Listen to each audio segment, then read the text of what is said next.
3 a.m. I got up to use the bathroom, and on my way back I heard Jason video chatting in the study. "Baby, miss me?" The voice was so tender I'd never heard it before. I eased the door open a crack. On the screen sat a young woman, not me. Before we go on, please subscribe to this channel and tell us in the comments where you're listening from. My name is Olivia. I'm 26, and I've been married to Jason 3 years. I thought we were happy until that night. 3 a.m. The urge to pee woke me. Half asleep, I realized Jason wasn't in bed. The bedroom door stood open. A faint light glowed from the living room. I figured he was working late and decided to bring him a hot glass of milk. Outside the study, I heard it. "Baby, miss me?" Jason's voice dripped honey. He'd never used that tone with me, not even on our honeymoon in Hawaii. My heart lurched. Through the crack, I saw him gazing at the monitor. Wrapped. On screen, a girl with long hair and porcelain skin giggled at the camera. "Of course I miss you, J-Bear," she cooed. "When are you coming home to me?" "Soon. As soon as this project wraps," Jason answered, fingers brushing the screen as though stroking her cheek. "Be good and wait." My world collapsed. 3 years of marriage shattered in that instant. I staggered back to bed, trembling. Jason was video chatting another woman, intimate and warm. Who was she? How far had it gone? 1,000 questions exploded in my head. I wanted to storm in, but reason stopped me. I needed proof. Half an hour later, Jason slipped under the covers. Certain I was asleep, I lay still, feeling the warmth of the man I had shared every night with for 3 years.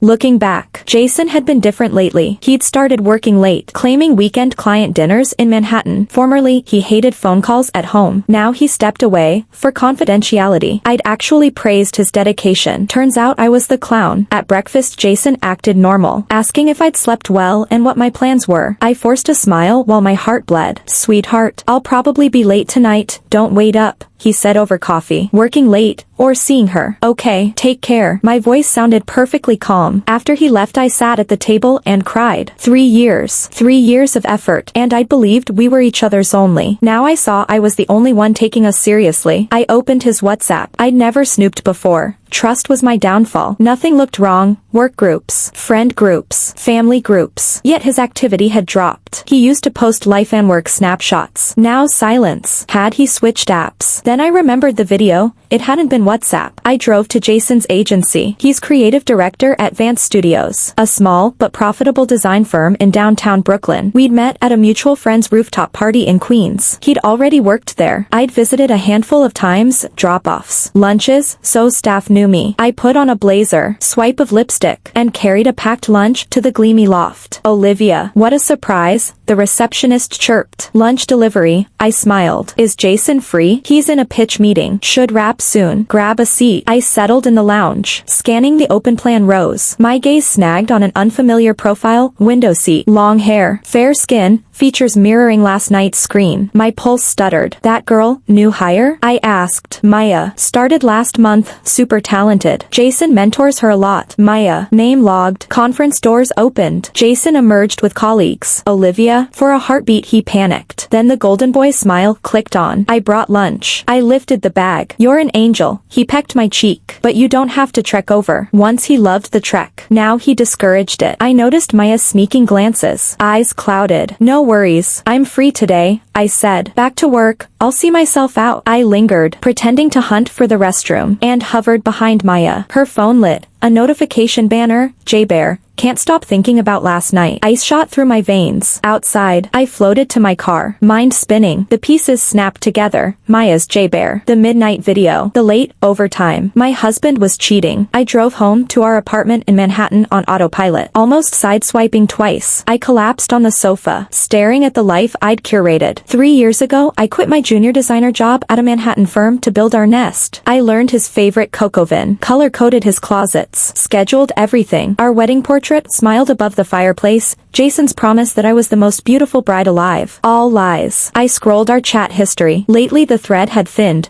"Home for dinner? Drive safe. Love you." I'd been the one typing "I love you." He answered with a thumbs up. I should have known. The phone rang. "Mom, sweetie, tomorrow's Dad's birthday lunch. You and Jason will come?" "I'll check his calendar," I managed. "Everything okay?" "He's still swamped." I almost spilled. Instead, busy season. But we're fine. Men chase careers. Pamper him so he doesn't burn out. Pamper him. I'd pampered him right into another woman's arms. After we hung up, I dreaded tomorrow's family act. 8 p.m. Jason walked in. Honey, I'm home. I kept my back to him in the kitchen. Over salmon, I asked. Rough day? New biz pitch? Intense. Probably long nights ahead. To guide the rookie. Try not to exhaust yourself, I said. By the way, Dad's birthday is tomorrow. Lunch at their country club in New Jersey. He frowned. I have a critical client meeting. Might not make it. A year ago, he'd blocked the afternoon months ahead. Now a project trumped family. Project Maya. I swallowed. I'll tell them we'll celebrate later. After dinner, Jason said he had to go back to his study for work. I cleared the table while I listened to him talking on the phone behind the door. Let's table the project until tomorrow. Take tonight off. Okay, let's switch to video and hang out a bit. My heart lurched again. Another video call with Maya. I crept to the study and peeked in to confirm my suspicions. Sure enough, Maya's face filled the laptop screen. She wore a baby pink sleep set, hair piled carelessly on top of her head, looking even younger and cuter. J-Bear, I saw your wife at the office today, she cooed. My heart nearly stopped. Yeah.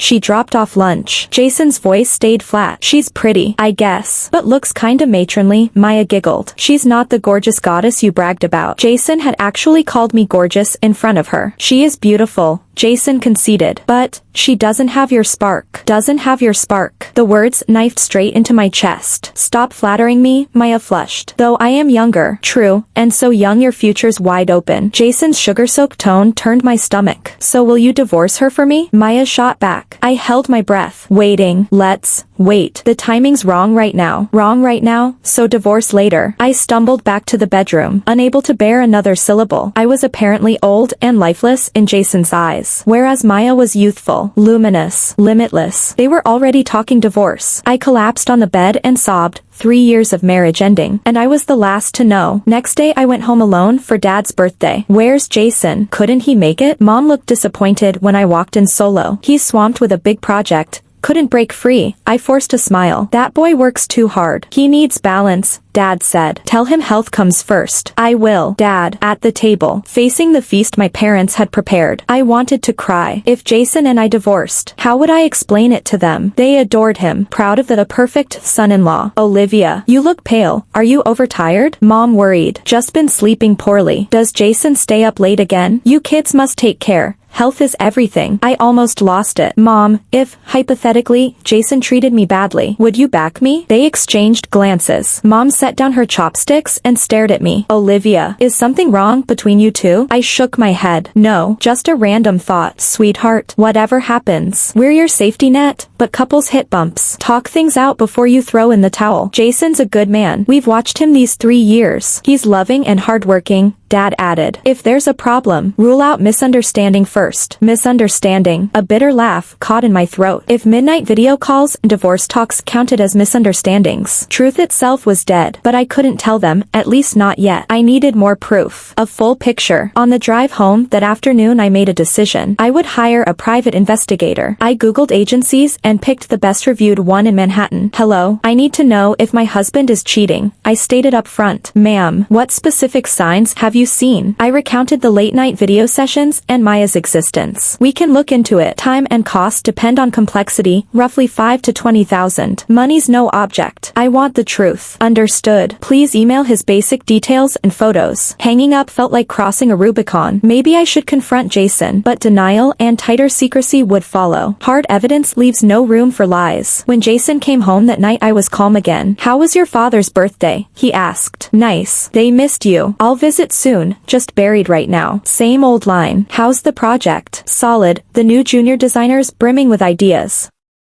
Very inspiring. His eyes lit up at the mention of Maya. Inspiring. Inspiring enough to webcam her after midnight. By the way, I'm flying out tomorrow for a client pitch. 3 or 4 days, he added. A business trip? Or a tryst. Where to? San Francisco. One of us from the office will tag along. Roster's still open. I was sure Maya would be on that manifest. Travel safe. And call me every night. Of course. He kissed my forehead. Take care of yourself while I'm gone. The kiss nauseated me. Betrayal delivered with loving pretense. I waited until lights out. Then texted the investigator. He leaves tomorrow. Please tail him. I'm almost certain the junior colleague goes too. Reply came fast. Roger. Team will deploy. At dawn, Jason rolled his suitcase out the door door. I stood at the window, feelings tangled. 3 years ago I'd cling to him, praying for his safe return. Now I wished he'd never come back. 10 a.m., my phone buzzed. Target and unknown female confirmed at JFK Airport, verification in progress. 10 minutes later, female identified as Maya. Pair appear intimate. Photos followed. Jason and Maya strode side by side, him pushing her case, both laughing, looking every inch a vacationing couple. I shook so hard the phone almost slipped. Could I still lie to myself? The next 3 days were living hell. Updates arrived like shrapnel. Subjects checked into adjacent rooms at a San Francisco hotel, dined together, tactile behavior observed. Female entered Target's suite, stayed overnight. Images poured in as Jason spoon-feeding Maya dessert, them embracing in the lobby, her not leaving until sunrise. Each frame screamed that my marriage was over. I barricaded myself inside, ate nothing, drank nothing, sat catatonic on the sofa. Friends rang. I ignored them. Jason, true to his vow, dialed nightly to check in. Babe, meetings wrapped early. Client loves the proposal. That's nice. You okay? Eating properly? Yep. Lie. You sound tired. Coming down with something? Little cold. Maybe. Drink warm water and rest. I need you healthy. Hypocritical concern from a man sharing another woman's bed. I will. You take care too. Big presentation tomorrow. Gotta run. Love you. Good night. Love you. Words that scraped like rusted nails. On night 3, the investigator sent the final batch. Sunset Beach stroll in San Francisco. Fingers interlaced. Maya on tiptoe kissing Jason's cheek. Jason cradling her. Foreheads touching. The last straw snapped. I clutched the phone and wailed. 3 years of devotion reduced to punchlines. What now? Confront him, demand divorce, or keep silent and preserve the hollow shell. I scrolled to my attorney friend, Sophia. I need advice on filing for divorce. Olivia. Oh God. Jason cheated? Mountains of proof. Bastard. Bring everything tomorrow morning. We'll map a plan. Relief. Thin but real. Settled over me. At least the next step was clear. Day 4. Jason came home. He breezed in bearing San Francisco souvenir snacks. Beaming. Honey, I'm back. Miss me? Watching him act as if nothing had happened. The anger in my heart peaked, but I still held it in and accepted his gift. You've worked hard. Tired these past few days? Not too bad. Just a little homesick. Jason hugged me. Nothing beats home. Homesick. I almost laughed out loud. When you were with Maya, did you ever think about home? How did the project talks go? Really smooth. The clients thrilled. Maya did great too. Helped me a ton. The moment Maya's name came up, his face lit up again. Is that so? Sounds great. Oh, right. The company's holiday gala is next month. Come with me, Jason said. Holiday gala. I thought of Maya. She'd definitely be there. Jason wants me to meet his mistress. Sure. It's been ages since I joined one of your company events. I agreed on the surface. Maybe the gala would be a perfect opportunity. That afternoon I went to my lawyer friend's office. These photos absolutely count as proof of adultery, Sophia said, furiously studying the shots the private investigator had taken. Jason is scum. If I file for divorce, what can I get? Under New York marriage law, the cheating party gets the short end of the stick in asset division. You've been married 3 years. Plenty of joint property, right? I tallied our assets. The apartment was bought after we married. So was the car, plus savings and investments. The apartment is worth $3 million. The car $300,000. Savings around $500,000, plus some stocks and funds. If the evidence holds, you'll walk away with at least 60%. You can also claim an emotional damage settlement. I don't care about money. I just want him to pay. I get how you feel, but brace yourself. Divorce litigation can drag. And it'll hurt. I've heard enough. A little more won't kill me. All right, go home and prep. Gather more proof. We'll nail this in one go. Leaving the law firm, I felt like a different person. I was no longer the clueless, pitiful wife. I was fighting for myself. The next week, I began secretly stockpiling evidence. I installed monitoring software on Jason's laptop, logging every chat between him and Maya. I tailed him several times, catching them having dinner and seeing movies after work in Manhattan. I even accidentally showed up at their date restaurant and snapped extra photos. Each night, while Jason video called Maya from the study, I crouched outside the door and recorded. Baby, when can we be together openly? Soon. I'm working on it. You really gonna divorce her? I'm kind of scared. Of course I will. I'm serious about you. I'll deal with Olivia slowly. Don't worry. But she seems so good to you. I feel a bit guilty. Guilty about what? We ran out of love ages ago. I stay out of duty. Meeting you taught me what real love is. No love, just duty. Listening outside, my heart felt shredded. So in Jason's mind our marriage was nothing but an obligation, not love. And Maya,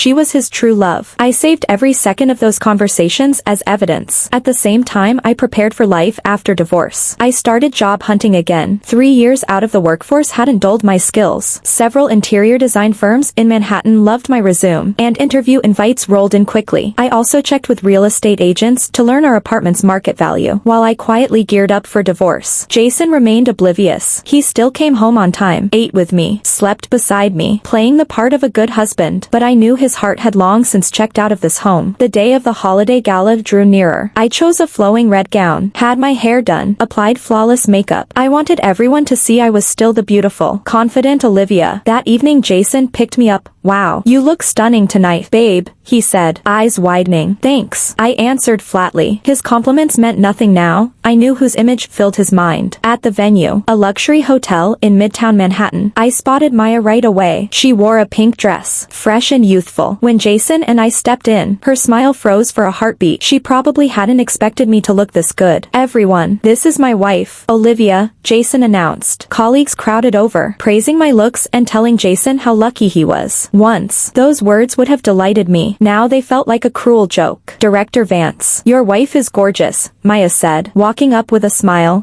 "Yeah. I've always known I hit the jackpot." Jason's hand rested on my waist. "Hit the jackpot. If you feel so lucky, why betray me?" I stared at Maya, the woman who'd wrecked my marriage. She really was pretty, young, vibrant. Had she not been the mistress, I might even have admired her. "Olivia, you're so beautiful. No wonder Director Vance loves you," Maya said, sounding sincere. But the barb was there. "Thank you," I replied coolly. The gala began. Performances, games, one after another. I noticed Jason's gaze sneaking toward Maya again and again. Maya likewise glanced our way from time to time. They thought they were discreet. To me, every flicker was obvious. Midway through, Jason said he needed the restroom and asked me to wait. I saw Maya excuse herself moments later. I followed quietly. Outside the hall, in the corridor, I witnessed the scene that ignited my fury. Jason and Maya locked in an embrace, kissing passionately. "Your wife's here tonight." "We can't," Maya whispered. "Doesn't matter. I'll figure something out tomorrow." Jason stroked her cheek. "You look amazing tonight. Prettier than your wife." "In my eyes, you're the most beautiful." From the corner, I filmed everything. This was the evidence I needed. I slipped back inside and resumed my oblivious act. When Jason returned, he even asked considerately if I was bored. I smiled and said I was having a great time. But inside, my decision was cemented. It was time to end this farce. After the gala we drove home. While Jason showered, I opened his phone. He'd set a passcode, our wedding anniversary. The irony, he used the date that sealed our vows to safeguard his betrayal. I scrolled to his chats with Maya. "Tonight you were drop dead gorgeous." I nearly lost control. "Stop it. Good thing your wife didn't notice. She's clueless. Happy playing housewife." "I'm a little scared. What if she finds out?" "No way. She's too simple to suspect anything. She depends on me. No job, no income. Even if she knew, she wouldn't dare do a thing." "You're terrible, but I love it. Once I sort things out at home, we can be open." I almost hurled the phone. Simple, dependent, wouldn't dare. That's how Jason saw me, a worthless accessory. I photographed every line, then slid the phone back exactly as I'd found it. Jason stepped out of the bathroom and saw me on the bed. "Why aren't you asleep?" "Waiting for you." I smiled. "Long day. Let's turn in." He lay down beside me. "Jason," I said his name.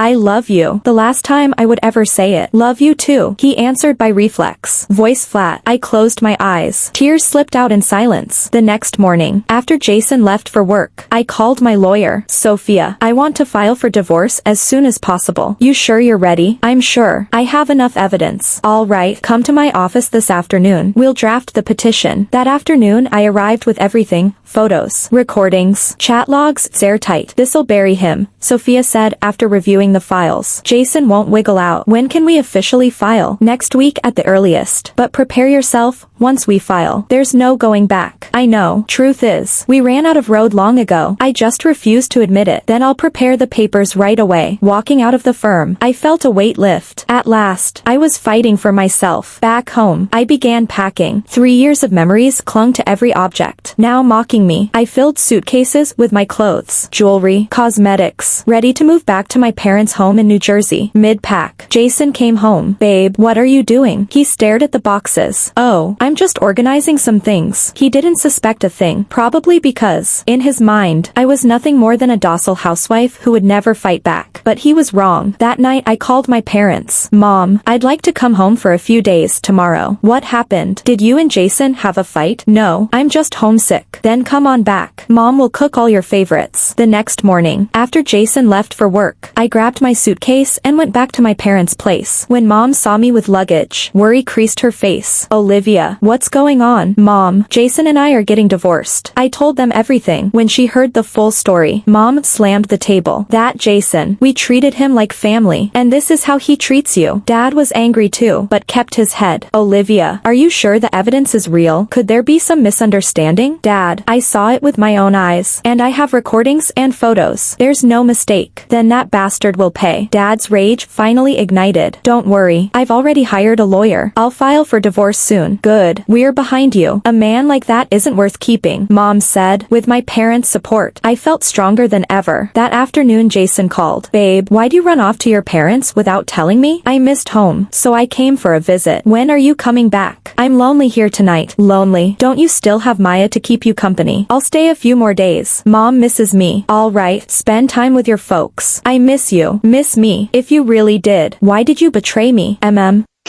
Got it. After hanging up, I pictured the shock on Jason's face once he learned the truth. He'd be stunned, because in his heart I'd always be the naive, dependent wife who dared not resist. But he was about to discover how wrong he was. A week later the court summons landed in Jason's hands. I could almost see the disbelief on his face. That afternoon he bombarded me with calls. Olivia, what the hell? Why are you filing for divorce? His voice crackled with fury and confusion. Because you cheated, I said calmly. A long silence followed. How did you find out? I know everything. Maya, the San Francisco business trip, every single date. Olivia, let me explain. No need. I recorded it all. See you in court. I hung up. He called right back. Olivia, can we talk? Don't drag this to court. It's bad for both of us. What's there to discuss? Facts are facts. Maya and it was just a moment of stupidity. I still love you. A moment. Planned trips. Late night video calls. Scheming about divorce. Those were just a moment. Jason, don't insult my intelligence. Olivia, please, give me one more chance. I'll cut Maya off completely. We can start over. It's too late. I hung up again. That evening Jason showed up at my parents' door. Dad, Mom, I've come to take Olivia home, he said to my parents. You have the nerve to show up here? Mom glared. Mom, I know I messed up, but I honestly want to fix it. Jason, leave. I stepped out of my room. We have nothing left to say. Olivia, listen. Maya means nothing.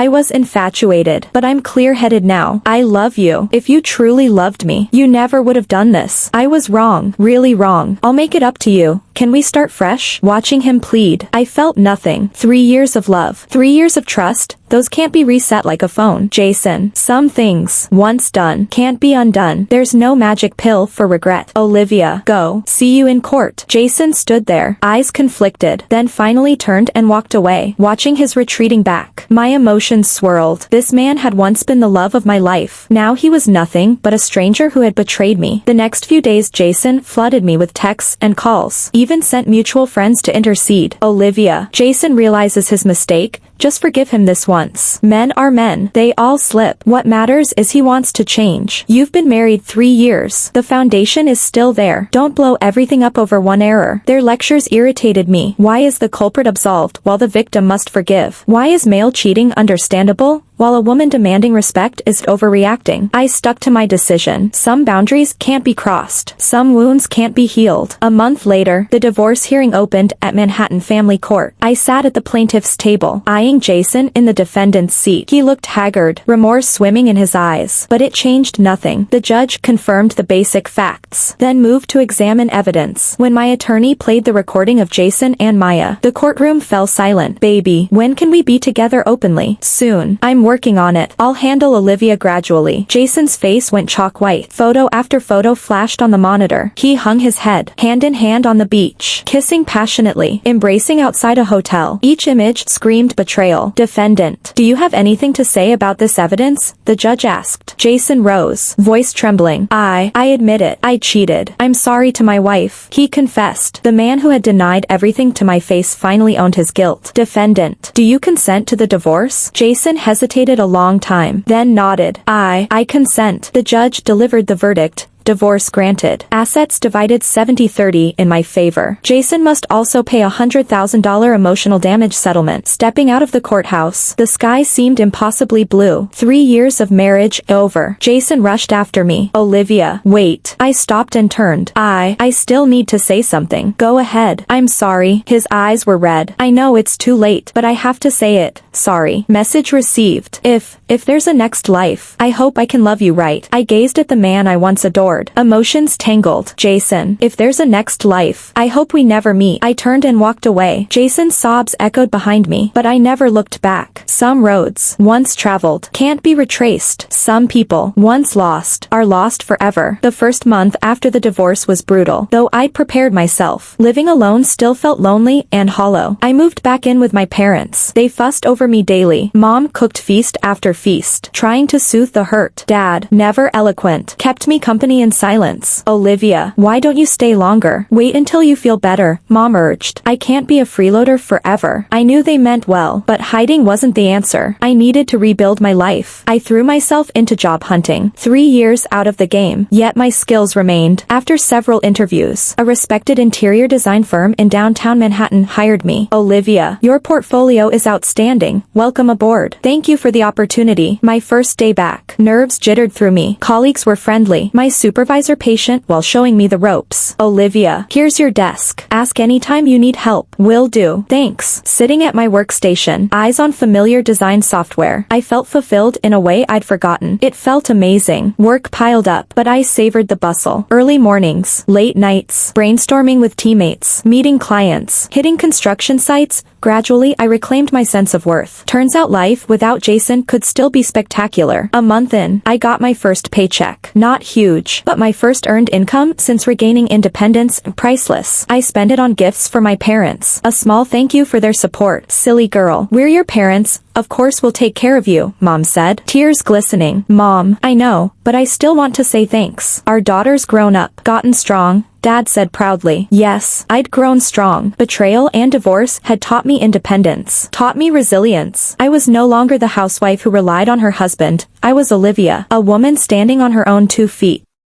The work was getting smoother, and I was steadily carving out my place at the firm. My supervisor was pleased with everything I delivered, even hinting that a promotion might be on the horizon. Olivia, this design package of yours is excellent. The client is thrilled. Thank you for the vote of confidence. Keep it up. The company rewards talent. I nodded, my head buzzing with motivation. Outside office hours, I began tending to my own life again. I enrolled at a yoga studio in Brooklyn, took flower arranging classes, and turned a few coworkers into real friends. Olivia, you're practically glowing these days, said Lily from accounting. Really? Must be the thrill of meaningful work. How's the single life treating you? Getting used to it? Better than used to it? I love the freedom. I meant every syllable. Singleness brought occasional loneliness, yet it flooded me with liberty. I could schedule my time exactly as I pleased, with no one else's feelings to tiptoe around and no fear of another betrayal. The feeling was delicious. Now and then Jason crossed my mind. A mutual friend mentioned he and Maya had split. Word was, Maya decided his divorce settlement left him too light-pocketed and jumped to a richer executive. I only smiled. Distant and cool. Karma served neat. A relationship born from betrayal usually dies the same way. Now Jason knew how the knife felt twisting in his own back. But that was his story, not mine. I had a fresh life, new ambitions. The past could stay past. 6 months later, I had cemented my position. My supervisor kept the promise, bumping me to design lead. Congratulations, Olivia. Your performance has spoken for itself. This promotion is well earned. Thank you for trusting me. I'll push even harder. A promotion meant a thicker paycheck and heftier responsibilities. I was exhilarated. My first major win since restarting from zero. That evening I rounded up a few close coworkers to celebrate. A toast to our new lead. Olivia, thanks for having my back. Everyone. Olivia, you're on fire. 6 months to a promotion, most people need years. Mainly, the firm gave me room to prove myself. Modesty won't cut it. You've got the chops. Their praise wrapped around me like a warm blanket. Recognition felt sharper, cleaner, than any validation I'd ever received as a stay-at-home wife. I'd shelved my career for Jason. How stupid that seemed now. A woman's worth has to come from herself. It can't be borrowed from a man. When the celebration ended, I walked home alone. The night city glittered, and I felt like one of those lights finally switched on. Then I spotted a familiar silhouette. Jason. He sat in a sidewalk cafe in Manhattan, staring into an untouched coffee. Hollow-eyed, the golden boy gloss had vanished. I hesitated, then stepped inside. Jason. He looked up. Surprise flickered, then dimmed. Olivia. Hey. Hi. I settled across from him. You look incredible, he said, taking me in. True, tailored blazer, lipstick that didn't quit, confidence radiating like perfume. Not bad. How are you? A rueful half laugh. Not great. I waited. Congratulations on the promotion, he offered. Thanks. How did you hear? Friends talk, he shrugged. I've kept tabs. Why? Because, his gaze locked on me, regret pooling black. I'm still in love with you. A small tremor ran through me, then steadied. Jason. The clock doesn't run backward. I know I've forfeited the right, but I need you to hear it. Every day for 6 months I've hated myself. If I could rewind, there's no rewind. I cut in gently. Silence swallowed him. Pain carved lines around his mouth. What about Maya? I asked. Gone, he scoffed. She saw the post-divorce numbers and traded up. I see. Olivia. Only now do I realize you were the one who truly loved me. And